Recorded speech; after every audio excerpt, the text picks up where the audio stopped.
Hai, welcome back. Gadis Bola akan menyajikan informasi seputar Timnas Indonesia.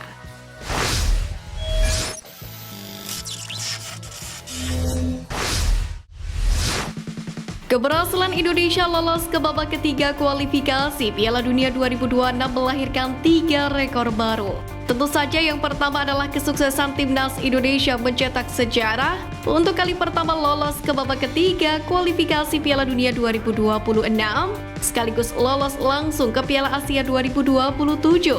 Kedua, Sintayong menjadi pelatih Timnas Indonesia pertama yang membawa tim merah putih lolos ke Piala Asia 2 kali berturut-turut.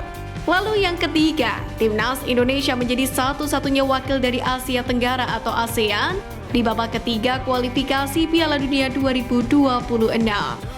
Jika ditarik ke belakang, perjalanan Indonesia di kualifikasi Piala Dunia 2026 ini dimulai saat berjumpa dengan Brunei Darussalam, yakni pada putaran pertama.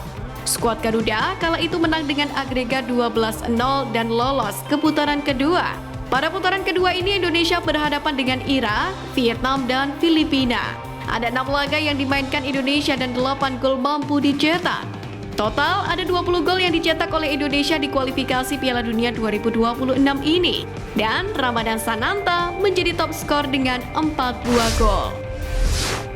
Gelandang Timnas Indonesia Tom Haye masuk ke dalam nominasi yang tampil mengesankan di matchday terakhir babak kedua kualifikasi Piala Dunia 2026 zona Asia. Dalam laman AFC, Tom Haye bersaing dengan 7 pemain lain. Mereka adalah gelandang Paris Saint-Germain, Lee Kang-in dari Korea Selatan, Hassan Maltaouk dari Lebanon, Eid Al-Rasedi dari Kuwait, Martin Boyle dari Australia, Ri Joguk dari Korea Selatan, Nur Al-Roideh dari Yordania, dan Sanjay Bista dari Nepal.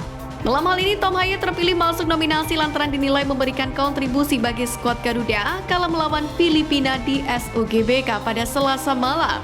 Memang pada momen ini, pemain kelahiran Amsterdam itu mencetak 1 gol perdananya pada laga tersebut.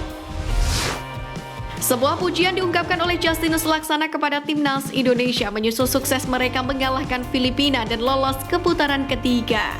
Bahkan pengawal sepak bola yang karib disapa Coach Justin ini menyebut skuad Garuda tampil keren pada laga tersebut.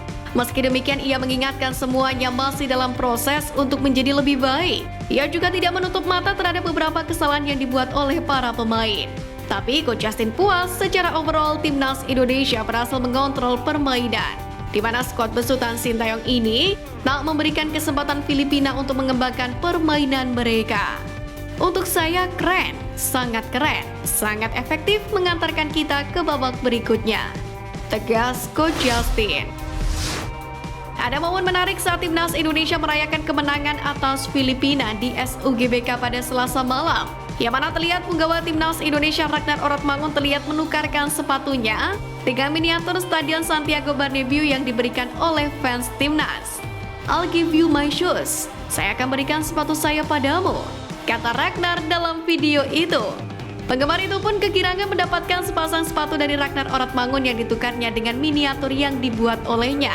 Setelah itu, Ragnar kembali bersama barisan pemain Timnas Indonesia yang masih berkeliling untuk merayakan bersama para penggemar atas keberhasilan ini.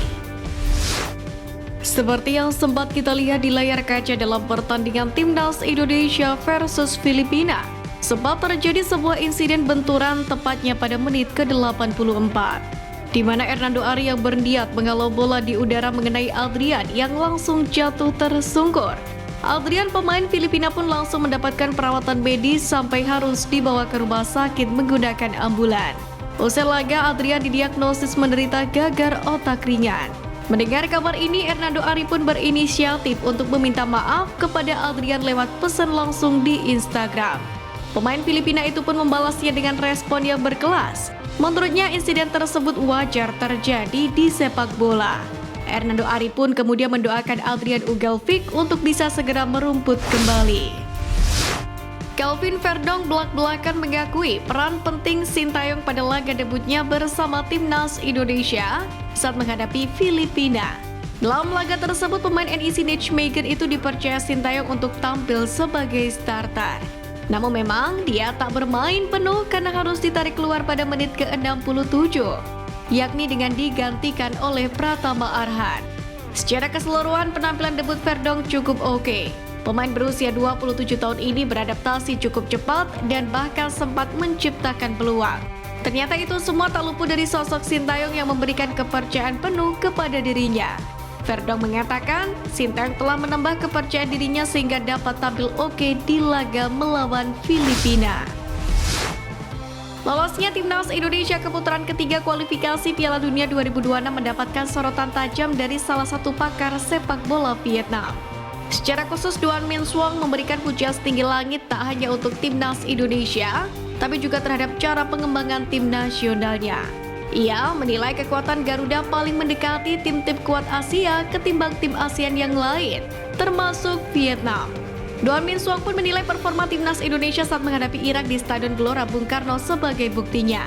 Dalam hal ini, Marcelino Ferdinand dan kawan-kawan dianggap mampu menampilkan serangan beragam dan tidak monoton, sehingga tak hanya membuahkan hasil positif tapi juga berhasil menghibur penonton. Menurutnya hal ini dipetik karena Indonesia sedang membangun kekuatan mereka sesuai dengan tren sepak bola modern.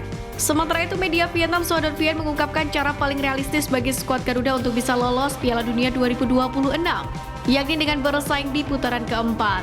Itu artinya Indonesia harus berada di peringkat ketiga atau keempat klasemen akhir grup pada putaran ketiga. Kemudian, Indonesia harus menjadi salah satu dari dua pemenang grup di putaran keempat untuk kemudian bisa lolos otomatis ke Piala Dunia 2026.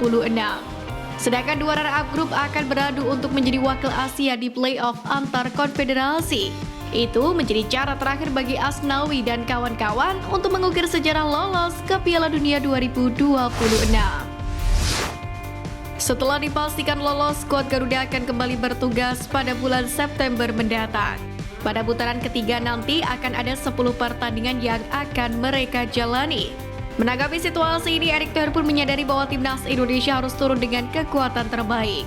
Mereka akan mengusahakan akan ada tambahan pemain yang membela skuad Garuda. Terdekat akan ada 3 pemain Timnas U20 Indonesia yang akan dipersiapkan untuk promosi. Meski demikian, Erick Thohir tak membeberkan nama-nama pemainnya. Sosok yang menjabat sebagai Menteri BUMN ini pun mengingatkan bahwa langkah skuad Garuda ke depan tidak akan mudah. Maka untuk bisa bersaing, Eta mengingatkan punggawa Garuda untuk kuat secara kesebelasan, kuat secara fisik, dan kuat secara mental. Usai sukses membawa Timnas Indonesia, beberapa rumor pun menghampiri JIZS. Salah satunya adalah tentang karirnya di Venezia. Pasalnya, Torino, klub legendaris Italia yang sudah 7 kali menjuarai Serie A, dilaporkan ingin mendatangkan bek Timnas Indonesia JIZS ini. Dalam hal ini, Torino dalam proses untuk mengamankan jasa pelatih Venezia yakni Paolo Vanoli.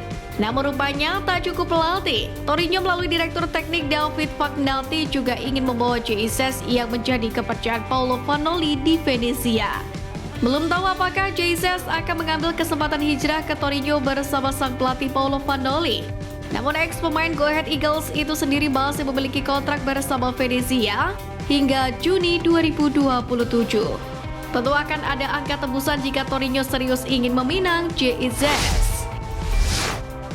Timnas Indonesia U20 kalah tipis 0-1 dari Italia dalam laga keempat Toulon Cup 2024 Grup B, yakni di Stade d'Honneur Marcel Rostand pada Rabu kemarin. Ini merupakan kekalahan keempat Indonesia di Toulon Cup 2024 sendiri. Di sisi lain, dalam kekalahan ini, penyerang Timnas Indonesia U20 Mauresmo Hidoke kembali mencuri perhatian pada laga tersebut, di mana di menit ke-17 Timnas Indonesia U20 mengancam gawang Italia lewat tendangan bebas dari Mauresmo Hidoke. Namun tendangan sang pemain itu masih bisa ditepis kiper Italia dan menghasilkan sepak pojok. Lebih dari itu, pelatih Timnas U20 Indonesia Indra Syafri menilai sisi positif dari laga kontra Italia ini. Ia mengaku sudah mengantongi kerangka tim untuk persiapan turnamen selanjutnya, yakni ASEAN Cup U19 2024, yang mana akan diadakan Juli mendatang.